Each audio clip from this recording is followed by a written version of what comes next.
Bonjour à tous, donc aujourd'hui je vous retrouve pour une nouvelle vidéo. Cette fois-ci ça sera mon point lecture. Donc je vais vous présenter plusieurs lectures parce que j'ai énormément de retard parce que j'ai lu beaucoup de livres. Et là je vais pas vous présenter que 3 livres. Je vais vous en présenter au moins 7 parce que là j'en ai lu trop et ça va me faire des points de lecture en retard. Donc j'ai lu Psy Changeling, Chant de chasse de Nine Missing chez Milady. Donc c'est un hors série, donc il y a 4 nouvelles dedans et les 4 nouvelles je les ai tous aimées, surtout l'une, surtout sur surtout sur la nouvelle de Tamsin et Nathan, parce que Tamsin ben, on la connaît déjà dans la série Changeling de base déjà, parce que c'est l'une des guérisseuses du clan Dark River. Et là, ben, on a son histoire avec Nathan, sa rencontre, etc. Et surtout les problèmes qu'ils ont par rapport à la différence d'âge, parce que je crois qu'ils ont au moins plus de 10 ans de différence entre eux deux. Et donc voilà, donc on en sait plus sur ça. Ensuite on a une autre histoire sur une humaine et un changing léopard. Ensuite on a une autre, sur une louve soumise et un lieutenant de Snowdancer. Et ensuite on a encore la suite des histoires de Lara et Walker. Donc Walker, pour ceux qui ne savent pas, donc c'est le frère de Jude. Voilà, donc des psys. Donc voilà, j'ai adoré, enfin franchement voilà, moi je veux pas en parler plus parce que vous savez, au bout d'un moment, je n'arrête pas de le répéter, mais c'est l'une de mes séries préférées en fantastique, romance paranormale, bitlit. Donc voilà, j'ai vraiment été très contente d'en savoir un peu plus sur certains couples et d'autres personnes qu'on ne connaissait pas du tout. Ensuite, j'ai lu Forbidden de Tabitha Suzuma. Je l'ai enfin lu depuis le temps qu'il est dans ma palle, depuis plus de 4 ans qu'il est dans ma palle. Je le sors enfin et je l'ai lu. Et cette histoire, ça n'a pas été un coup de cœur, mais je sais que c'est une histoire que je pourrais relire et qui m'a marqué, qui va me marquer, je vais me souvenir. Clairement, je vais me souvenir de cette histoire. Il y a vraiment des livres comme ça qui vous marquent. Et vous vous souvenez clairement, et là je me souviens de cette histoire parce que c'est très très beau, très triste. Donc je n'ai pas pleuré, mais j'étais énormément touchée par l'histoire de ces deux personnages là. Donc Forbidden, si vous ne connaissez pas, donc c'est l'histoire de tout simplement de Locan et comment elle s'appelle, je ne sais même plus comment elle s'appelle la fille, oh là là. Locan et Maya, voilà, qui sont frères et sœurs et donc qui vont s'aimer. Donc il va y avoir une histoire d'inceste dans ce roman-là. C'est un one-shot. Et donc en fait, Locan et Maya sont les aînés d'une fratrie de 5 enfants. Donc Locan il a 18 ans, Maya elle a 17 ans. Et ensuite ils ont 3 autres jeunes frères, un qui a 13 ans et 2 qui sont plus petits, donc qui doivent avoir 5 ou 8 ans, quelque chose comme ça. Et Locan et Maya en fait se retrouvent un peu seuls à s'occuper de la maison, à s'occuper des enfants, à s'occuper des factures, etc. Puisque leur père les a abandonnés pour aller avec une autre personne. Et ils ont leur mère, mais leur mère en fait elle est alcoolique, elle pense qu'à elle, c'est une égoïste clairement, et elle est vraiment pas responsable quoi en gros. Et voilà, donc à partir de ça, Locan et Maya, ben, c'est un peu les parents. Ils s'occupent de tout ça, et en plus de ça, il faut qu'ils s'occupent aussi du fait qu'ils sont lycéens encore, qu'ils vont au lycée, il y a leurs études et tout. Locan est très intelligent, mais il est d'une timidité, mais vraiment excessif. Il y a pas des moments, je le comprenais par moments parce que il y a des fois, en fait, il essaye de s'exprimer, mais il n'arrive pas à s'exprimer. Il pense beaucoup avant de parler, et quand il parle, il y a beaucoup de bégaiements et tout. Et ça fait il rentre, enfin... Voilà, je sais pas comment expliquer ça, mais c'est vraiment... par rapport à ce trait de sa personnalité, je l'ai compris parce que quelquefois, moi, quand j'étais un peu plus jeune, c'était un peu comme ça. Et par rapport à ça, voilà, j'ai compris et tout. Après, on a Maya qui est d'une douceur extrême. Elle est tellement mais douce, tellement gentille. Il n'y a pas... Enfin, c'est quelqu'un de très généreux, de très gentil et tout. Et Locan et Maya, depuis plusieurs années, ils s'occupent de leurs frères et sœurs. Ils s'occupent de ce qu'ils ne doivent pas s'occuper à leur âge, voilà. Et ils sont très proches, c'est un peu des âmes sœurs, c'est des meilleurs amis. Maya comprend Locan, il comprend Logan, et c'est ça ce que j'ai beaucoup aimé dans cette histoire. Locan, c'est un personnage qui ressent les choses, qui les ressent en fait vraiment trop. En fait, comment vous dire ça, il ressent les choses, soit il les ressent trop, et quand c'est dans les, ça va toujours dans, je sais pas comment expliquer ça. Ça va toujours dans pas dans l'outrage, mais dans l'excessif en fait. Soit il va, et j'ai compris en fait. C'est ça que il y a un moment où je me suis dit, ce genre de personnage là, il souffre trop. Soit il va trop souffrir, soit il va trop aimer, etc. Et ce personnage Logan, je l'ai compris parce qu'il a une noirceur, il est en mal-être, il est en souffrance tout le temps, tout le temps, tout le temps. Et je l'ai compris et je me suis dit, c'est pas une surprise. Là, ça passe. Ce qui se passe, ça n'a pas été surprenant pour moi parce que je le sentais venir. Je l'ai compris par rapport à son caractère, à son personnage. Maya, elle est là pour lui sortir un petit peu de son esprit un petit peu sombre et tout. Heureusement qu'elle est là. Et voilà, ils vont ressentir des sentiments autres que des sentiments fraternels. Et voilà, ça va être... en fait, ça va être une souffrance en même temps pour eux deux. Est-ce que, voilà, c'est ce que c'est bien, c'est des sentiments... Voilà, il y a des moments où t'es hyper mal à l'aise parce que à un moment donné, l'auteur, elle écrit, t'es en train de lire et t'as oublié, t'as clairement oublié que c'était des frères et sœurs. Donc tu dis, oh voilà, là, voilà, ils se ressentent des choses, etc. Nanana. Et puis, d'un seul coup, t'as une réminiscence qui te dit, non mais oh oh, stop Coralie, c'est un frère et une sœur. Et là, il y a un petit mal-être, un petit malaise, tu vois. Donc voilà, c'est vraiment un livre très fort en émotion, clairement, très très fort. Il y a toutes les conditions. Je pense je pense que ces deux personnages-là, ce qui se passe dans ce livre, rien ne se serait passé comme ça si ils étaient dans un environnement familial assez bon en fait. Voilà, je pense ça, c'est mon avis. Mais voilà, j'ai vraiment beaucoup aimé. Comme je vous l'ai dit, c'est un livre que je vais pouvoir relire. Ça peut être un coup de cœur, mais c'est un livre qui m'a énormément touchée, marqué, et je vais m'en souvenir. Clairement, toute ma vie, je vais m'en souvenir de ce livre parce que c'est fort. Voilà. Donc, je vous le conseille. Je vous le conseille, mais en même temps, voilà, c'est de l'inceste, quoi. Donc, voilà. Mais bon, j'ai vraiment beaucoup, beaucoup aimé.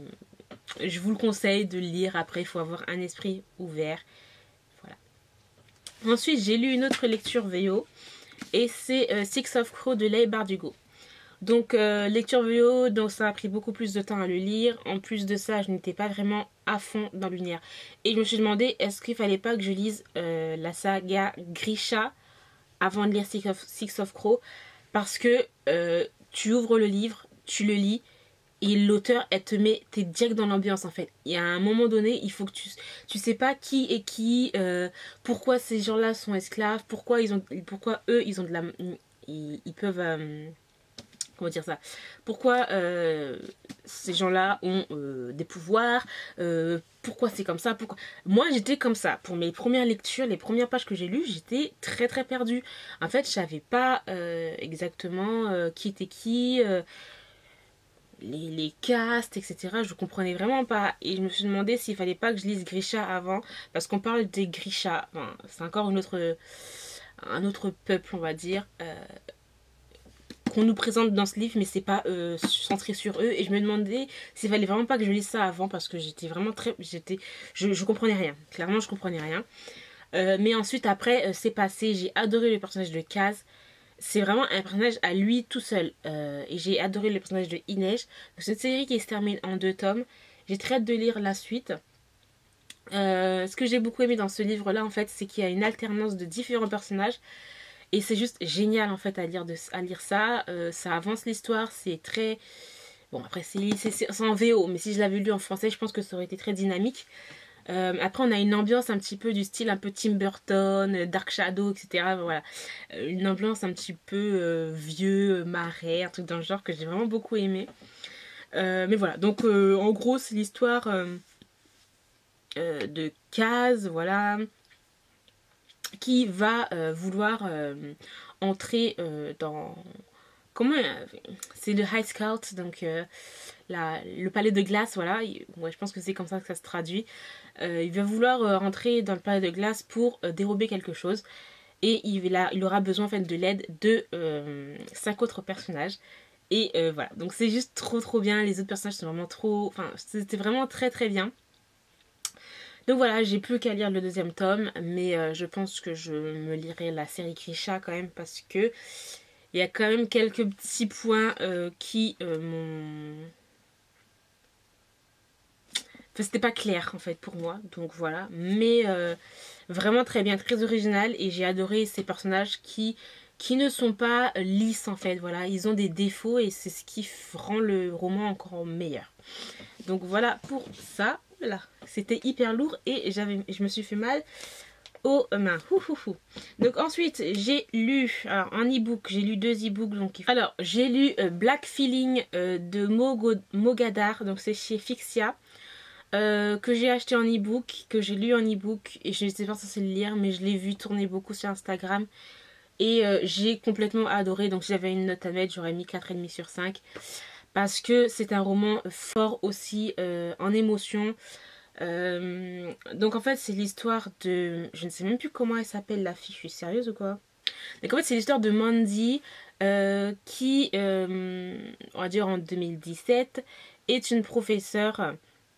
pas une professeure mais une apprentie professeure de lycée, etc. Et Mandy, on sait au début du roman que Mandy a été harcelée en fait plus jeune quand elle était au lycée. Donc ça parle de harcèlement scolaire, tout ce que... Il y a un moment des fois j'étais en colère par rapport à certains comportements des lycéens ou des collégiens. Pour eux, c'est tout à fait normal, c'est marrant, c'est drôle, mais ils peuvent pas penser que ça a un impact psychologique sur une personne. C'est horrible en fait ce qu'ils font et pour eux, c'est tout à fait normal parce qu'ils sont en groupe, parce qu'ils sont en bande et je trouve ça vraiment horrible en fait. Et donc Mandy, quand elle avait 16 ans et tout, elle était avec ça. Elle a une meilleure amie qui a un petit peu le même caractère qu'elle. Donc ils sont assez, disons, effacés, assez tranquilles, calmes. Ils aiment beaucoup la littérature et tout. Et Mandy est amoureuse un peu d'un garçon un petit peu... d'un garçon assez populaire au lycée. Et ce garçon-là va lui répondre, voilà, ils vont commencer à faire des échanges, etc. Et elle va être toute contente et tout. Mais par la suite, on va comprendre que ce garçon-là faisait tout ça pour un pari, mais que il va se passer beaucoup de choses horribles. Donc il va y avoir du... Comment ils appellent ça? Du revenge porn. Donc ce que je vous avais déjà parlé de ça pour le livre Caroline et West, voilà. Donc elle va donner sa virginité à ce garçon-là. Et malheureusement ça va être filmé. Ça va tourner sur internet. Et à partir de ce moment-là, ces 2 meilleures amies là vont souffrir, ça va être un enfer pour elles.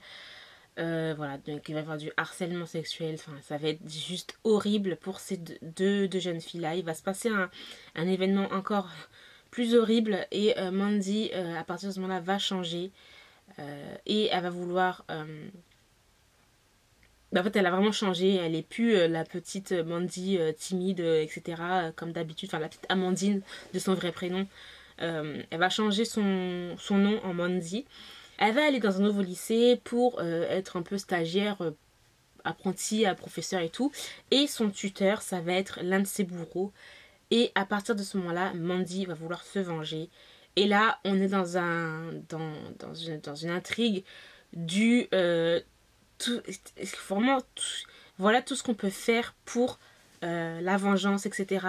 Il y a des non-dits, il y a des malentendus, il y a vraiment des choses. Il y a beaucoup de personnages qui gravitent autour de Mandy qui en fait n'ont pas vraiment... Enfin, de premier abord, ils ont ce comportement-là. Mais en fin de compte, on se rend compte que c'est pas vraiment ce qu'il projette. Et il y a vraiment beaucoup de suspense, c'est hyper addictif. J'ai adoré ce roman, franchement. Je l'ai trouvé hyper bien fait, hyper bien écrit par rapport aux harcèlements scolaires, etc. Tout ce que Mandy fait pour la vengeance. Est-ce que ce qu'elle fait c'est bien? Parce qu'elle était, disons, c'était elle la harcelée, mais c'est elle qui va devenir la harceleuse. Donc c'est vraiment, il y a vraiment beaucoup de retournements de situation que je m'attendais pas. Franchement, à chaque page, en fait, à chaque chapitre, j'étais tellement à fond dedans parce qu'en fait je lisais en même temps que Six of Crow parce que c'est en anglais, il faut que je me fasse voilà, des petites pauses hein, parce que des fois c'est un petit peu lourd, les lectures VO. Et en fait, j'étais mais juste à fond dedans. J'ai fait une grosse pause dans Six of Crow pour lire ça parce qu'il y avait un énorme suspense. C'était ouf en fait. Et à chaque fois, je me demandais, mais qu'est-ce qui s'est passé? Est-ce que c'est vraiment ça? Est-ce que le bourreau de Mandy, quand elle était plus jeune, est-ce qu'il voulait vraiment faire ça? Est-ce que c'était pas sous l'influence d'un groupe? Est-ce que, voilà, t'as beaucoup de questions, t'as beaucoup de malentendus en fait et quiproquos qui sont vraiment trop bien. Et j'ai adoré ce truc, ce petit retournement de situation. Donc voilà, et puis elle va se venger en essayant de séduire en fait son bourreau. Voilà. Beaucoup de choses vont se passer, j'ai juste adoré, donc moi je vous le conseille. C'est vraiment trop bien. Enfin, je m'attendais pas à aimer autant. Et à ce qui paraît, il va y avoir une petite suite, mais sur l'un des personnages secondaires. Donc je pense que si l'auteur l'écrit ou le publie, ben, je le lirai parce que j'ai vraiment beaucoup aimé la plume de cet auteur-là. J'ai lu Assurance et Confusion de Simone Elkeles, toujours en e-book que j'ai acheté. Enfin, je les ai achetés sur le Play Store, là, enfin bref, sur Samsung, voilà. Et je m'attendais à autre chose et je ne lirai pas la suite. C'est vraiment été une déception pour ce livre-là.